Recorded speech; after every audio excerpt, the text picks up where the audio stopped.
हरू आज नि पनिर र आलुको तरकारी पकाउँदैछु। यो पनिर हो, यो आलु हो, यो सिलौटामा पिसेको मसला हो, यो मिक्सरमा पिसेको प्याज हो। आज म आलु पनिरको तरकारी, दाल, भात पकाउँदैछु। आलु फ्राई भइसक्यो साथीहरू। अब चाहिँ यसमा म प्याज हाल्दैछु।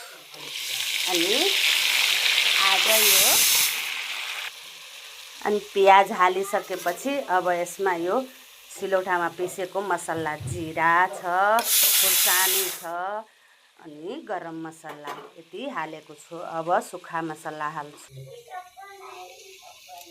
यो धनिया जिराको पाउडर हो। आज यो खुर्सानीको पाउडर हो, धेरै हाल्नु पर्दैन, पिसेको पनि छु। अनि यो बेसार हो। आज नि अमेरिकाबाट मेरो जेठी छोरी आउँदैछ,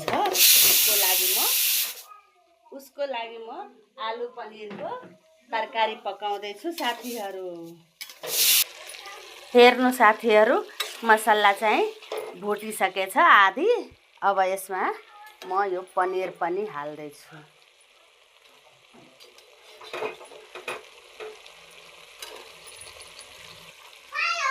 हेर्नु साथीहरू, सबै पनिर मैले हालिसकेको छु। अनि यो पनिर आज 3 लिटर दुधको पनिर हो। अनि सबै पनिर आज पकाउँदैछु, किनभने आज 1-2 जना बढी नै हुन्छ खानेवाला मेरो घरमा। अब को हुन्छ अहिले त थाहा छैन, तर म पकाउँदैछु आज बढी तरकारी। तरकारी मेरो फ्राई भइसक्यो। अब यसमा अलिकति पानी हालिदिन्छु ग्रेभीको लागि। जुन मैले पनिरमा राखेको थिएँ पानी, त्यही पानी अलिकति मात्रै हालिदिएको ग्रेभीको लागि। आज यस्तै खालको तरकारी पकाउने। हेर्नु साथीहरू, तरकारी पनि मेरो पाकिसक्यो आलु पनिरको। जय श्री राम। आउनु सबैजना मेरो घरमा खानको लागि।